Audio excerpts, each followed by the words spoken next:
Hey everyone, and a massive welcome to English Researcher. I'm your William Alex, and today we are going deep, beyond textbooks, beyond apps, and beyond vocabulary lists. We're talking about the single most important factor that will determine your success or failure in learning English, your psychology. Most learners spend all their time and energy on the what words to memorize, what grammar rules to study. But the top achievers, the people who actually reach fluency, they focus on the how to stay motivated, how to overcome frustration, and how to build unshakable confidence. This is the hidden curriculum of language learning. So, get comfortable, maybe grab a notebook, because we're breaking down the 7 psychological pillars of fluency. I'll be speaking clearly, and don't hesitate to pause the video to really reflect on these points. Alright, let's begin this journey. Pillar number 1. The unshakable foundation of belief. This isn't about wishful thinking. This is about core programming. Your brain needs to believe something is possible before it will fully engage in making it happen. Think of it like this. Would you start building a house if you were convinced the foundation was made of sand? Of course not. Similarly, if you deep down believe, I'm bad at languages, or I'm too old, your brain will subconsciously sabotage your efforts. It will find excuses to not study, make you forget words, and amplify your fear. How to build this belief? Start with evidence. Look back at your life. Did you learn to drive? To use a smartphone? To do your job? You have a proven track record of learning complex skills. English is no different. It's a skill, not a magical talent. Every morning affirm to yourself, I am a capable learner. My brain is built to acquire language. I am improving every single day. This repetition rewires your subconscious mind for success. Pillar number 2, your compass, crystal clear motivation. A weak motivation like, I should learn English, will evaporate at the first sign of difficulty. Your motivation needs to be so strong and vivid that it pulls you through the tough times. Let's get specific.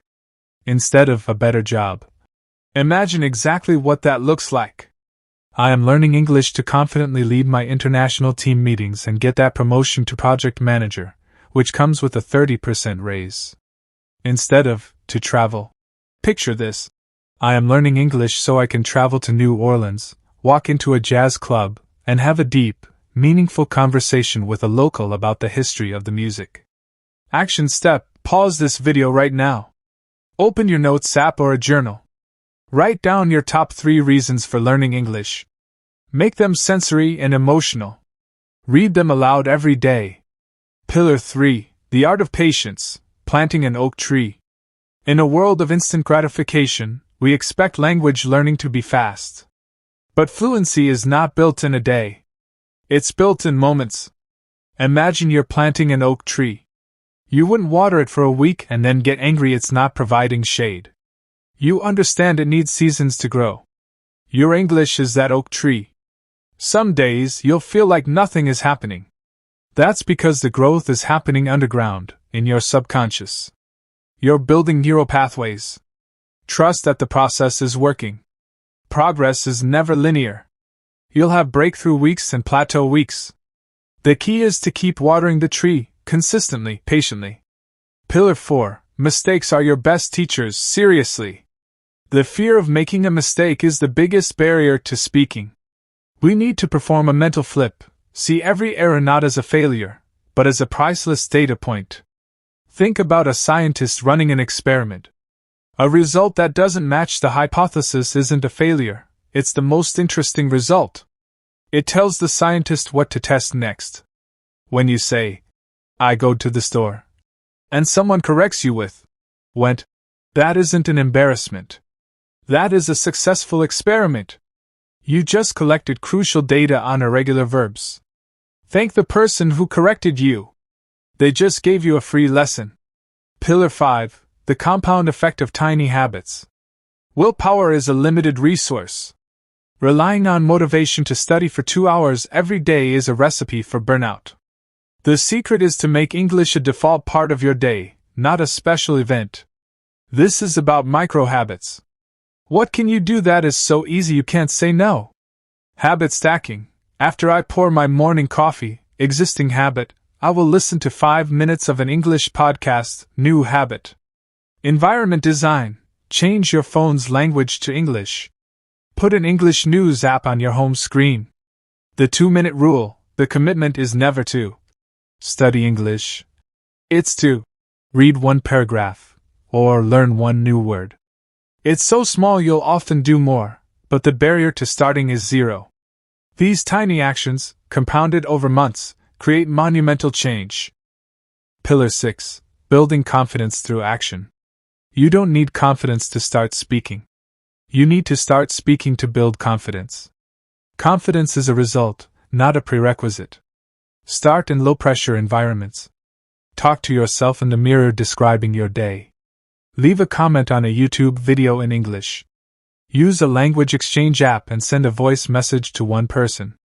Each small act of bravery is like a deposit in your confidence bank account. The balance grows slowly, then suddenly. Stop waiting to feel ready. Act first, and the confidence will follow. Pillar 7. The joy factor, making it a lifestyle. If learning feels like a chore, your brain will resist it. If it feels like play, your brain will absorb it like a sponge. How can you inject more joy?